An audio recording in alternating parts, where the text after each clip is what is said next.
নমস্কার বন্ধুরা, সবাইকে বাসন্তী শুভেচ্ছা জানিয়ে আর সঙ্গে নিয়ে আজকের দিনটা শুরু করছি। তো রিতার রোজনামচার আজকের নতুন পর্বে সবাইকে অনেক অনেক স্বাগত।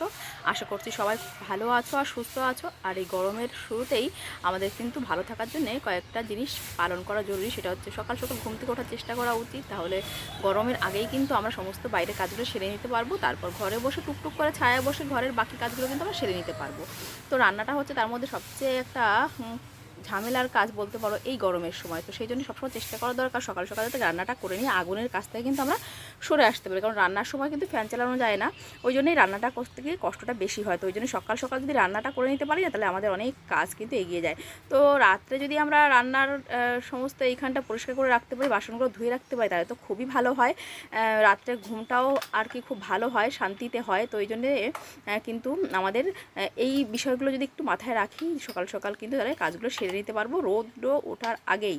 রোদ উঠতে থাকুক, কিন্তু রোদের তাপটা বাড়ার আগেই কিন্তু রান্নাঘরের সমস্ত কাজ করে নিতে পারলে আমাদের মতো গৃহিণীদের অনেকটা কিন্তু উপকার হয়। তো চলো সঙ্গে থাকো আর দেখতে থাকো আজকের দিনটা কি কি কাজ করছি। তো আমার এখানটা তো মোটামুটি পরিষ্কার করে নিয়েছি।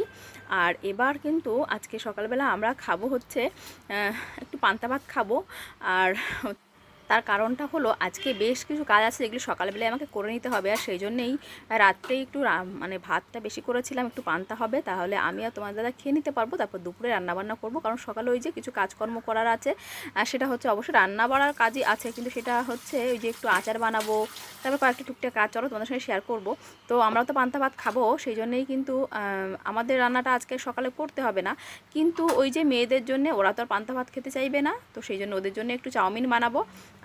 তো চাউমিনটা বানালে আমার সকালবেলা আরেকটু আমাদের জন্য একটু মানে তোমার দাদাকে একটু মাছ ভাজি করে দেবো।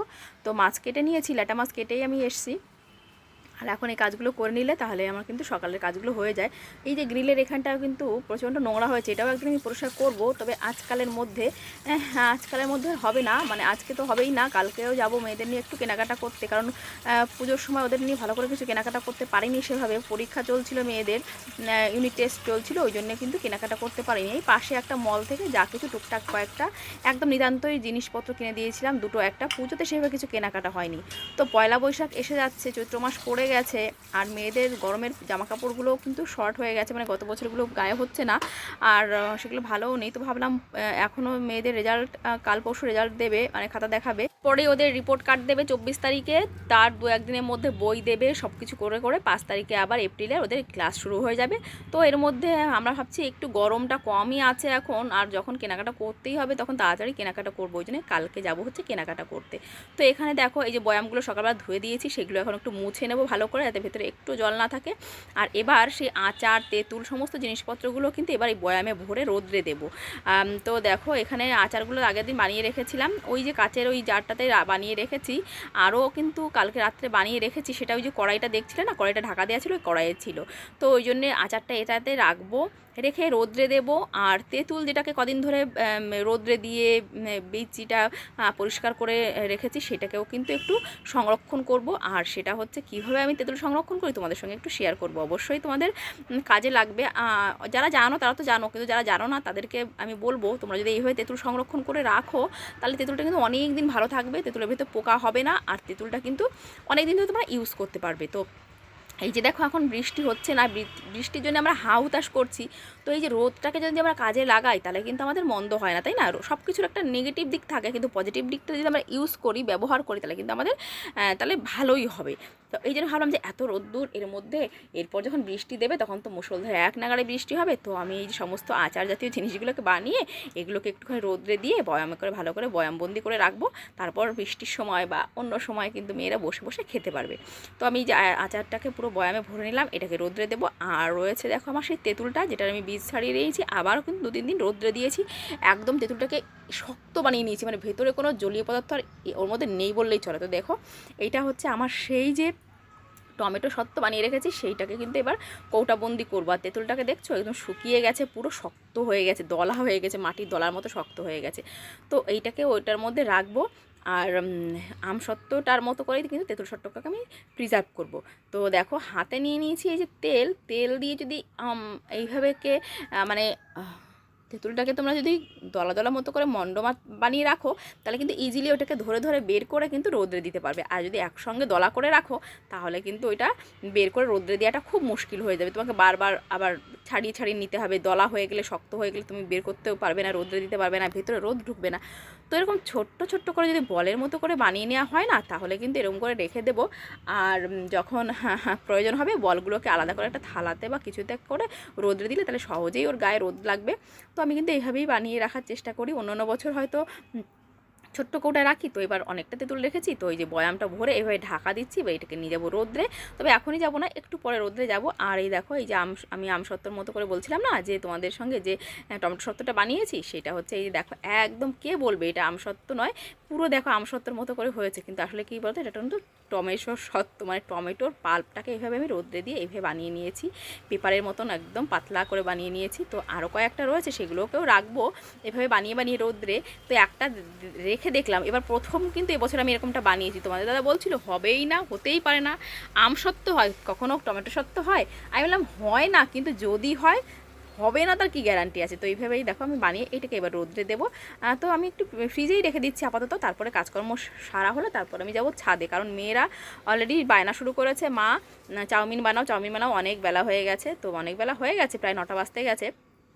তো এই জন্যে তোমার দাদাকে আমি মাছটা ভাজি করে দিলাম, মাছ ভাজি দিয়েও পান্তা ভাতটা খাক, তারপরে কিন্তু আমি মেয়েদের জন্য চাউমিনটা বসাবো। আর চাউমিনটা মানে ওদেরকে জল মানে হয়ে গেছে, জলটা আর কি গরম বসাতে হবে, আমি বের করা হয়ে গেছে। তো বের করে এই যে প্যাকেটটা কাটছি, এখানে এটাতে 2টো পিস থাকে, তো দুটো আর কি থাকে, 2টো দলা। তো একটা দলা নেব আমি এখন, আর বাকিটা থাকবে অন্য একদিন বানানো যাবে। তো ওই যে আমি ভাবছিলাম প্রথমে অর্ধেকটা বানাবো, আর পুরোটা বানাবো না, তারপরে ভাবলাম না দুই মেয়ের হবে না। আর ওই যে গাজরগুলো সংরক্ষণ করবো ভেবেছিলাম, ভাবলাম আজকে একটু ট্রাই করে দেখি। তো গরম জলের মধ্যে গাজরগুলো দিয়েছি, তা দেখলাম না আগের থেকে একটু ভিজিয়ে রাখতে হবে, তারপর গরম জলে দিলে, অথবা গরম জলে কিছুক্ষণ আগে দিয়ে রাখলে তারপরে গাজরটা পুরো না ফ্রেশ গাজরের মতো হয়ে যাবে। তোমাদের সঙ্গে শেয়ার করবো, তাহলে তোমরা বুঝবে। যে দেখো গাজরগুলো এইভাবে সংরক্ষণ করলে যখন প্রচণ্ড দাম থাকে, আমাদের মতো সাধারণ ফ্যামিলির মানুষ যারা আমরা, তখন হয়তো 100-200 টাকা দিয়ে গাজর কেজি কিনতে পারি না, তখন কিন্তু এইভাবে একটু গাজর সংরক্ষণ করে রাখলে বাচ্চাদের পাতে যদি এরকম চাইনিজ ডিশে বা যে কোনো ডিশে দিয়ে দিই তাহলে ওদেরও খেতে ভালো লাগবে।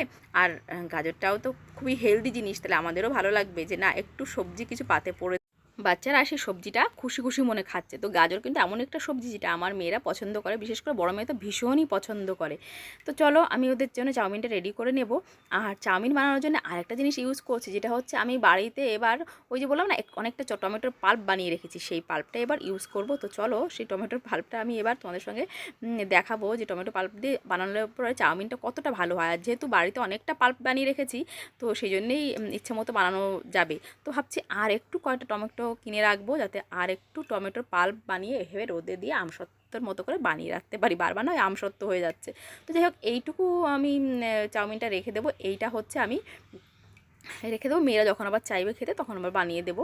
আর ওইটা ওদের এখন বানিয়ে দিয়ে তারপরে কিন্তু আমি একটু চা আর মুড়ি খাবো। তো পান্তা ভাত অল্প কটাই ছিল, আসলে কালকে না লাউ দিয়েছিল বোন একটা, সেটা রান্না করেছিলাম রাত্রে, এত ভালো হয়েছিল যে ভাত আমাদের সবারই একটু বেশি করে খাওয়া হয়ে গেছিলো। তো মেয়েকে ডেকে বললাম বাবা খেয়ে দেখ তো কেমন হয়েছে। তো দু মেয়েকেই ডাকলাম, ওদেরকে দেবো একটু চাউমিনটা, বললো মা খারাপ হয়নি, তবে একটু ধনেপাতা দিলে ভালো হতো। তারপর আমার মনে পড়লো আরে বাবা আমার বাগানে এত ধনেপাতা রয়েছে আর আমি ধনেপাতা দিতেই ভুলে যাচ্ছি চাউমিনে। তো বললাম ঠিক আছে বাবা তুই এটুকু খেতে লাগ, আমি দৌড়ে যাচ্ছি বাগান থেকে ধনেপাতা নিয়ে আসবো।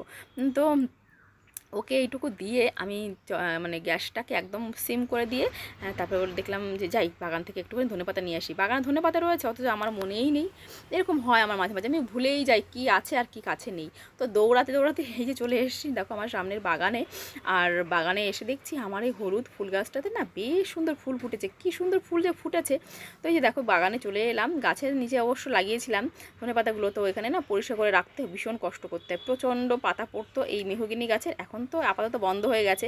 তো এগুলোকে ঝাড় দিয়ে খুঁটে খুঁটে পরিষ্কার করে রাখতে ভীষণ কষ্ট হয়। আর সবাই আমাকে ভাবে পাগল, দেখো বাগানে গাছের মধ্যে কখনো গাছ হয়। তো আমি ওদেরকে কিন্তু দেখিয়ে দিয়েছি, হ্যাঁ মানুষ ভালোবেসে চাইলে অনেক কিছু করা যায়, অনেক অসম্ভবও হয় সম্ভব। আর সেখানে গাছের নিচে ধনেপাতা লাগানো হবে না। তো এখানে দেখো সকাল হলেই প্রজাপতিরা কী করে, ফুলে মধু খুঁজে বেড়ায়, দারুণ লাগে দেখতে।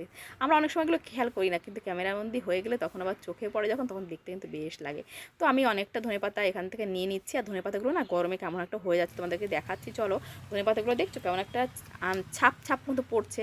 আমার মনে হচ্ছে ধনেপাতাগুলো তুলে একটু রোদ্রে দিয়ে শুকিয়ে রাখবো কিনা সেটাই ভাবছি, কারণ বেশ ধনেপাতা হয়েছে। আর এই ধনেপাতাগুলো নষ্ট হয়ে গেলে আমার খারাপ লাগবে। তো ওই জন্য ভাবছি একটুখানি দেখি ড্রাই করে রাখা যায় কি না, তাই না? অনেক সময় দেখবে ওই যে ম্যাগির যে সমস্ত মশলা থাকে ওর মধ্যে তো অনেক রকম হার্বস দেয়, তো ধনেপাতাটাও তো একটা হার্বসের মধ্যে পড়ে। এই জন্য ভেবে দেখেছি যে দেখা যাক ধনেপাতা রোদ্রে দিয়ে রাখা যায় কি না, দেখা যাক, একটা ট্রাই করবো একবার।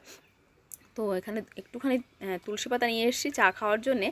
আর এখানে গিয়ে একটু ধনেপাতাটা আর কি কুচিয়ে ওটার মধ্যে দিয়ে তারপরে মেয়েদেরকে সার্ভ করে দিলাম, ওরা খাবে। আর খানিকটা ধনেপাতা রেখে দিয়েছি, ওইটা হচ্ছে লাউ দিয়ে করব আজকে আবার লাউ রান্না করব, কারণ লাউয়ের অর্ধেকটা রয়ে গেছে। আর লাউটা না ভীষণ সুন্দর ছিল, তো লাউ শাক যেটা কালকে কেটে রেখেছি সেইটাকে করব। আর করব হচ্ছে লাউ, এই হচ্ছে লাউয়ের জিনিসই করব। আর মেয়েদের জন্য একটু লাউয়ের খোসা ভাজলেই ব্যাস হয়ে যাবে, আর মাছ ভাজি করলে, কারণ আমার মেয়েরা না লাউয়ের খোসা, বিশেষ করে ছোটো মেয়ে লাউয়ের খোসা খেতে ভীষণ পছন্দ করে। তো সকালে তো ওদের ব্রেকফাস্ট হয়ে গেল, আমি এবার চা খাবো। আর চা খেয়ে খাবার টাবার আমার সমস্ত কিছু করে নিয়েছি। তো দুপুরবেলায় মেয়ে বললো, মা সেই যে বাবা এনেছিল দাও তরমুজটা কেটে। তো মেয়েকে তরমুজটা কেটে দিলাম। তো কেউ তরমুজটা কাটতে গিয়ে দেখি একদম দেখো কেমন পানসে পানসে মতন, রঙটা দেখে আমার বেশি একটু সুবিধার মনে হলো না। তো মেয়েটা তো বেশি ভালোবাসে বলে ও খেয়ে নিলেও খুব মানে শখ করে খুব আনন্দের সহিত খেয়ে নিল, কিন্তু এই তরমুজটা না অতটা ভালো ছিল না, কেমন একটা পানসে পানসে মতো। যাই হোক মেয়েকে দিয়েছি, ও খেয়েছে, ছোটো মেয়ে খেয়েছে, বড় মেয়ে আর এখন খায়নি, ও যদি পরে খায় তাহলে খাবে, বাকিটা আমি এখন ফ্রিজে রেখে দেবো। তো ওকে এইভাবে কেটে বেশ খানিকটা দিলাম। তারপরে হচ্ছে ও খেতে থাকুক, আর বাকিটা যখন ইচ্ছা তখন খাবে। ও বাবা, বিকালবেলা এখানে মেয়েরা আবার দুজন মিলে চাউমিন বানিয়েছে। আমি বললাম কী করছিস তোরা? তো আমি একটু টিভি দেখছিলাম, আর দু বোন মিলে এখানে চাউমিন বানিয়ে বেশ আরাম করে খাচ্ছে এখানে। তো যাই হোক মেয়েদেরকে নিয়ে একটুখানি বসে গল্প আড্ডা করছিলাম। পড়াশোনা তো পরীক্ষা শেষ হয়েছে, মানে এই যে বৃহস্পতিবারে 20 তারিখে খাতা দেখাবে, 24 তারিখে রিপোর্ট কার্ড দেবে, তারপরে তো নতুন পড়াশোনা শুরু হবে। তো এর মধ্যে একটু গল্প বইটাই সবাই নিয়ে আমরা পড়াশোনা করছি। আমি বললাম টিভিটা একটু কম দেখো, গল্পের বই পড়ো।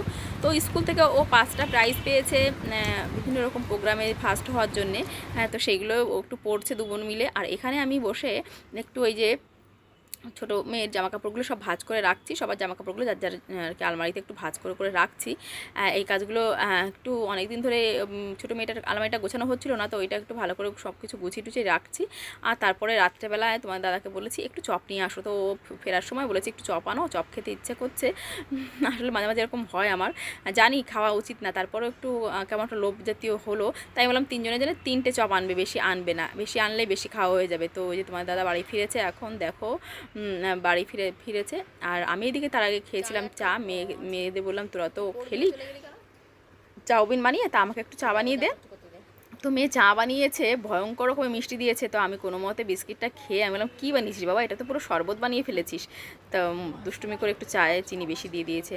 তো এদিকে দেখো তোমার দাদা এই যে এসছে লাইট নিয়ে, মেয়ের ঘরে লাইটটায় খুব ভালো মতো লাইট আলো জ্বললেও মানে অতটা ঘরটা উজ্জ্বল হচ্ছিল না। আর বললো ঠিক আছে তাহলে আরেকটা লাইটে দুটো ডাবল লাইট জ্বালিয়ে দিলে ঘরটা খুব সুন্দর আলো আলো হয়ে যাবে। দেখো আমার মুখে হাসি দেখে তোমার দাদাও হেসে পাচ্ছে না, আমি কত খুশি হয়েছি।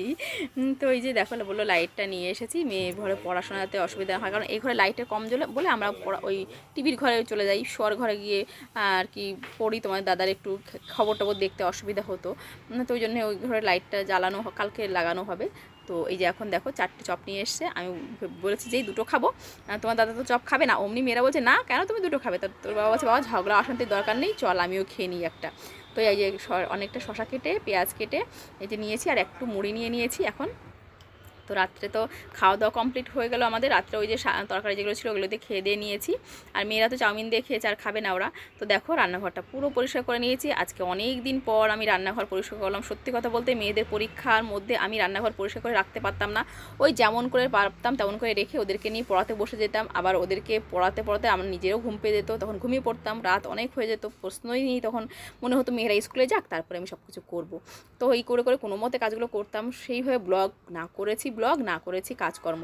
কারণ কাজকর্ম না করলে সময় না পেলে কী করে কাজকর্ম করব আর কী করেই বা ব্লগ করব। তো চলো জামাকাপড় ছেড়ে নিয়েছি, এবার আমি কিন্তু শান্তিতে একটু ঘুমোবো। রান্নাঘর পরিষ্কার মানে গৃহিণীদের মনে শান্তি, ঠিক কিনা বলো? এই কাজটা করলে কিন্তু শান্তিতে